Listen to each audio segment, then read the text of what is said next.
উদযাপনৰ আখৰা চলি আছে। গীতে মাতে জীৱান হৈ আছে সংঘ।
অসমীয়া শব্দটো বাৰু অলপ পিঠানে তহঁতি পিছে কথাবোৰ জাননে নাই?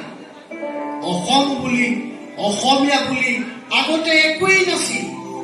এইবোৰ আছিল জনহীন ঠাই। প্ৰথমে কাৰ্বিসকল আহিল, তাৰ পিছত বড়োসকল, তাৰ পিছতহে কোচ, কলিতা, আহোম, মিচিং, এনেকৈ এই বাকী জাতিবোৰ আহিল। এনেকৈ সকলো মিলি অসমীয়া জাতিটো হ'লগৈ। আকৌ ভাষাটো এই জাতিবোৰৰ গাইকুটীয়া ভাষাৰ পৰাই কাৰোবাৰ শব্দ, কাৰোবাৰ ব্যাকৰণ আৰু কাৰোবাৰ ঠাঁচ টানি আনি একগোট কৰিহে অসমীয়া ভাষাটো। এইবোৰ কথা ৰাভাই বিভিন্ন লেখনিত বিশদভাৱে লিখি থৈ গৈছে। আপোনাৰ মুখত ৰাভাৰ কথাবোৰ ইমান ভাল লাগে। পাই কণ্ঠৰ কথাবোৰত জীৱন্ত ৰাভাক বিচাৰি পোৱা যেন লাগে।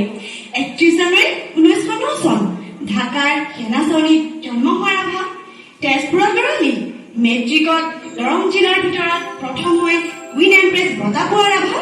তাৰ পিছত কলিকতা চেণ্ট পল কলেজ, ৰিপল কলেজৰ দুৰ্দান্ত ৰাভা। ফুটবল, সংগীত, নৃত্য, চিত্ৰৰে সমৃদ্ধ ৰাভা। কোৱাচোন খুৰা, তোমাৰ মুখত ৰাভাৰ কাহিনীবোৰ ইমান জীৱন্ত লাগে কিয়? ৰাভাক মই অন্তৰত লৈ ফুৰিছো। অন্তৰৰ পৰা ওলোৱা কথাবোৰ এনেও ভাল লগা হয়। বাৰু বাৰু, এতিয়া তহঁতি একেলগে নাচিব লগা গীতটো ধৰচোন। আই গুণ ধৰ আকৌ মইতো ৰৌকে থাকো আপুনি খালি ক'লে হ'ল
সৃষ্টি আৰু ধ্বংসৰ চলচ্চিত্ৰ সমগ্ৰ ভাৰতে ৰ লাগি চাইছিল।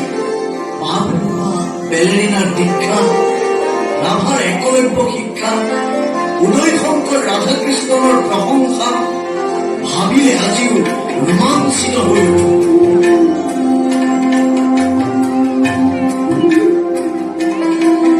সৰু বৰ কিমান ভাষাত যে ৰাভাই গান গাব পাৰিছিল, কথা কব পাৰিছিল। সেইকাৰণে তেওঁৰ কলাবোৰ শুনা হয় ন খুৰা? কিন্তু সেইটো তেওঁৰ আধৰুৱা চিনাকিহে আছে। তেওঁ আছিল এজন অসামান্য বিপ্লৱী। দৰিদ্ৰ জনতাৰ ওপৰত হোৱা শোষণৰ বিৰুদ্ধে তেওঁ চলাইছিল বিৰামহীন যুদ্ধ। সেই কথাখিনি কওকচোন খুৰা। তেতিয়াহ'লে তহঁতি বহিল দেই। ৰাভা তেতিয়া কোচবিহাৰৰ ভিক্টৰিয়া কলেজত দেশজুৰি স্বাধীনতাৰ সংগ্ৰাম। লৌন আইন ভংগ কৰাৰ বাবে ইংৰাজে বাপুজীক জেলত ভৰালে। চাৰিওফালে প্ৰতিবাদ হ'ল। ৰাভাই কি কৰিলে জানো? ৰাতি মনে মনে গৈ কেইবাটাও ৰাজভৱনত তিৰংগা উৰুৱাই দিলে।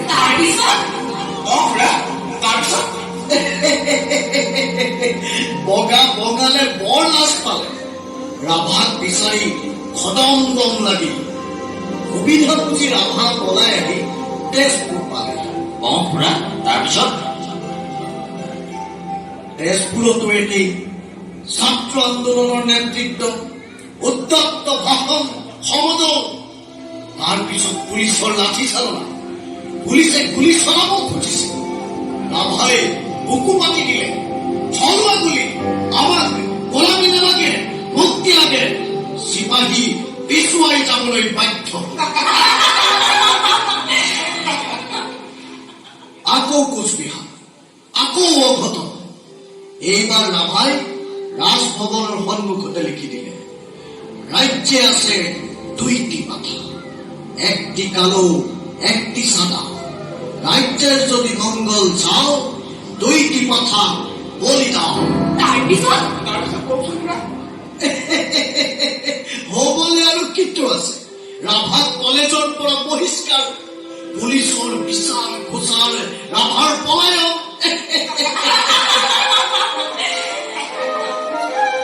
স্বাধীনতাৰ কামৰ মাজতো কিন্তু অসমীয়া সাহিত্য সংস্কৃতিৰ বৰঘৰ সজা কামো পূৰ্ণ গতিত চলি থাকে।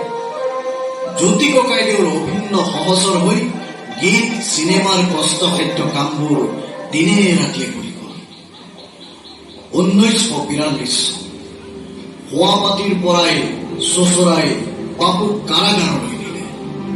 বাপুৱে ক'লে, এইখন শেষ ৰং কৰা, নহলে মৰা, জু অৰ্ডাৰ। সমগ্ৰ দেশৰ লগতে অসমো জ্বলি ইনকলাব জিন্দাবাদ। এই হেৰি নহয়, তহঁতক যে শিকাইছিলো কনকলতা নাটকৰ দৃশ্যটো, কৰচোন কৰে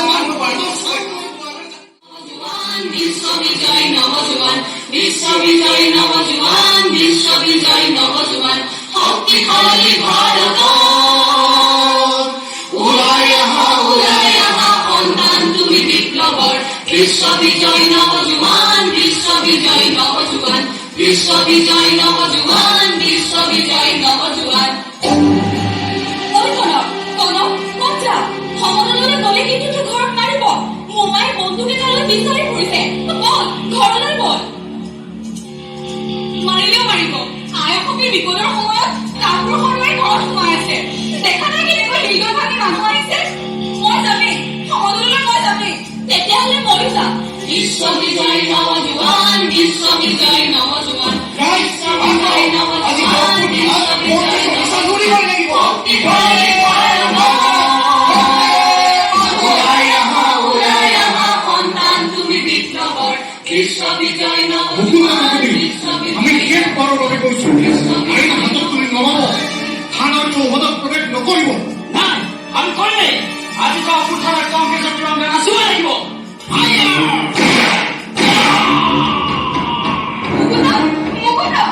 নিচান কম দিয়া, ৰাইজ ৰৈ থাকিব। আগবাঢ়ক, নিচান মই আছো। বন্দে মাতৰম। কনকলতা বৰুৱা আৰু আজ্ঞা মাৰিব, আমি উলিয়াবলৈ বাধ্য হ'ম। গুলি কৰা। তোমালোকৰ ৰঙা চকুলে ভয় নকৰো। তোমালোকে এজনী কনকক মাৰিবা, হাজাৰজনী কনক ওলাই আহিব। ৰাইজ আগবাঢ়ক, বন্দে মাতৰম।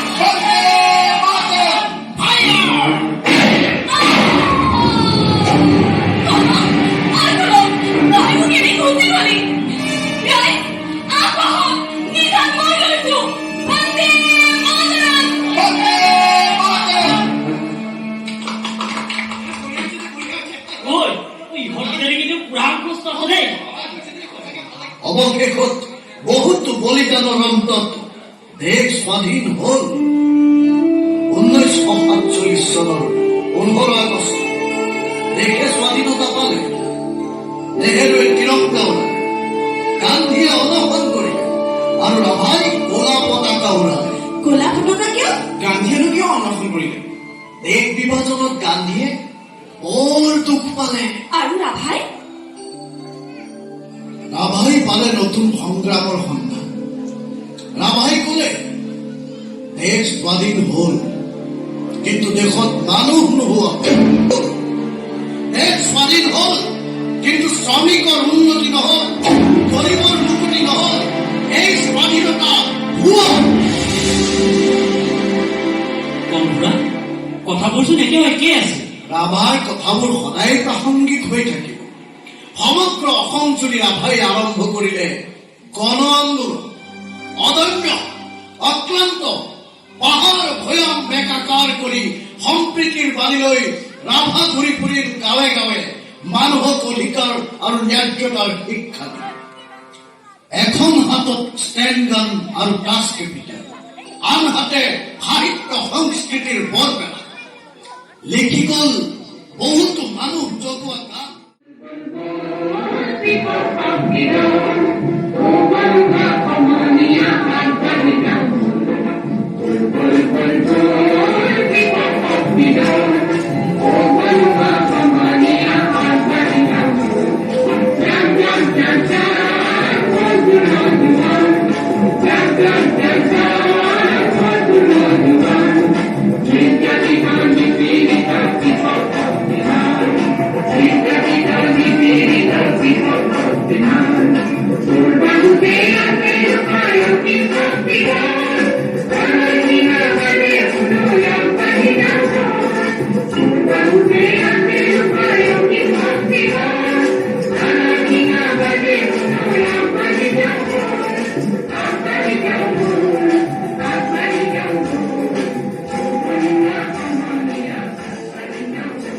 ৰাভাৰ এই সংগ্ৰাম সঁচাৰ্থত সফল নহলেও খাৰ খোৱা অসমীয়া কিন্তু জীৱন্ত হল। পালে এক যাউতিযুগীয়া ৰাজনৈতিক সত্তা, প্ৰতিবাদৰ শিক্ষা, সকলো জাতি উপজাতিক একতাৰ অসমীয়া এনাজৰীৰে বান্ধিলে ৰাভাই। ৰাষ্ট্ৰযন্ত্ৰৰ বিৰুদ্ধে কৰা এই কষ্টকৰ সংগ্ৰামে ৰাভাৰ শৰীৰ ঘূণীয়া কৰিলে। ৰোগসজ্জা, দুৰাৰোগ্য কেঞ্চাৰ। 1968 চনৰ 28 ডিচেম্বৰ মুম্বাইৰ টাটা কেঞ্চাৰ ইনষ্টিটিউট। কিন্তু নিৰাময় নহল। লৰালি তেজপুৰলৈ ঘূৰি আহিবলৈ মন মেলিলে। বিচনাত মৃত্যুৰ ক্ষণ গণি লিখি গ'ল কি শেষত অসমবাসীক সেৱা জনাই লিখি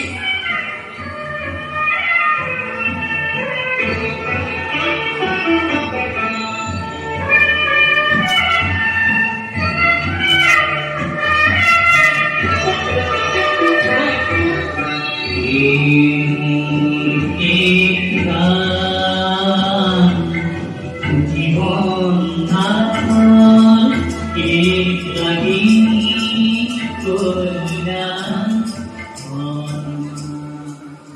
1969 চনৰ 19 জুন খবৰ নতুন অহা বন্ধু ভনী শৰ্মাক সুধিলে, এই ভূপে লাগিব তাক এবাৰ চাবলৈ বৰ মন আছে।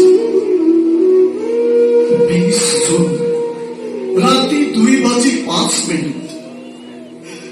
ৰখিয়াৰ চকুত চিলমিল টোপনি।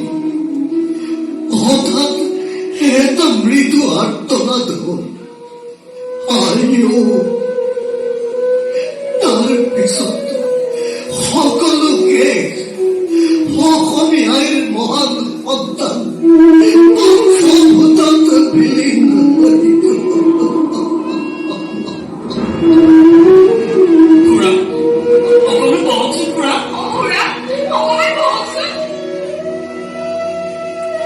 মোৰ যে আজিও চিঞৰি ক'বলৈ মন যায়, তুমি ঘূৰি আহা ৰাভা, তুমি ঘূৰি আহা। কৃষক শ্ৰমিকৰ চকুলো অহোৰাত্ৰি বৈ আছে, তুমি ঘূৰি আহা ৰাভা, তুমি ঘূৰি আহা।